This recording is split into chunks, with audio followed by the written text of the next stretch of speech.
In April of 2023, the town of Folly Beach, South Carolina, was rocked by a tragedy that felt like a nightmare script.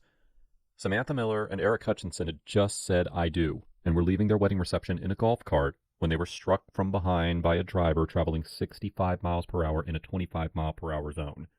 The driver was 25-year-old Jamie Komorowski, whose blood alcohol level was 0.261%, more than 3 times the legal limit. Samantha was killed instantly, still wearing her wedding dress. Today, we're looking at the final moment of legal accountability as Judge Deidre Jefferson hands down a sentence that Jamie likely never saw coming.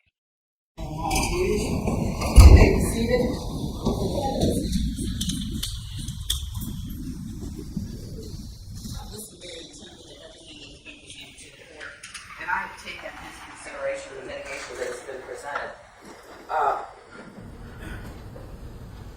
And based on what has been presented to the court, I find the following appropriate in the nature of sentencing. On the offense of reckless driving, reckless homicide, which is 2023 GS 103895, you're sentenced to the State Department of Corrections for a period of 10 years and $5,000 provided upon the service of 10 years.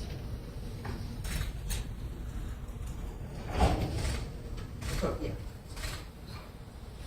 On both counts of felony DUI, great bodily injury, you're sentenced to the State Department of Corrections for a period of 15 years and $5,100 provided upon the service of 15 years. And on the offense of felony DUI with death, you're sentenced to the State Department of Corrections for a period of 25 years and $10,100 provided upon the service of 25 years. 25 years.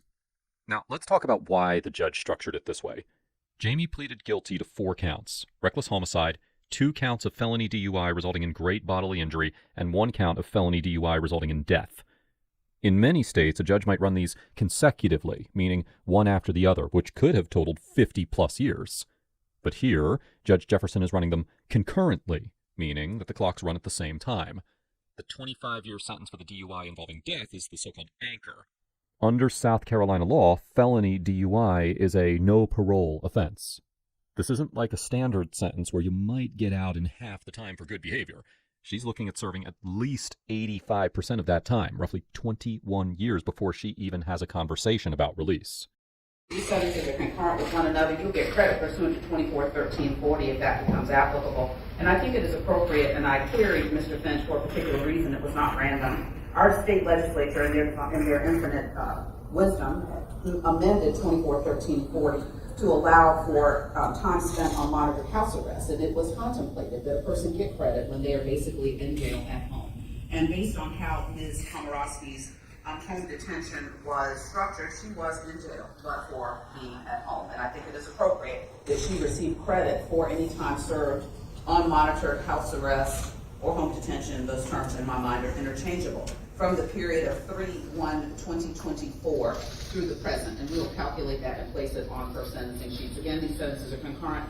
I've ordered the ATU if it is available to her, and she will get credit for any time served pursuant to 241340. Thank you all for your time and your attention today. Have a good afternoon. And I believe the parents of the court with 2 security, so I would ask that everyone stay in place and allow Major Bernstead and those who are assisting him. Ma'am, you may want to leave any valuables you have with your family. Leave that to them, so I would ask that everyone stay seated until the security does what they need to do in terms of clearing the courtroom. And Mr. Curry, at this time, the president's speech, I'll get through doing that if y'all can bring him in so we can take care of his matters. In December of 2024, Jamie Komorowski's legal journey reached its conclusion when she entered a non-negotiated guilty plea. This means there was no quote-unquote deal with prosecutors. She threw herself on the mercy of the court, which resulted in the 25-year sentence that we just saw. Her defense attorneys later filed a motion to reduce the sentence, calling it, quote, unwarranted and grossly disproportionate. But in April of 2025, Judge Jefferson upheld the original 25 years. Jamie is currently serving time for ground correctional facility, with projected release date in April of 2045. As for Eric Hutchinson, from whom he survived, he has since settled multiple civil lawsuits against the bar who overserved Jamie that night, totaling nearly $1 million. Though, as he told court, no amount of money or prison time will ever bring back his wife, or the life they had just started together.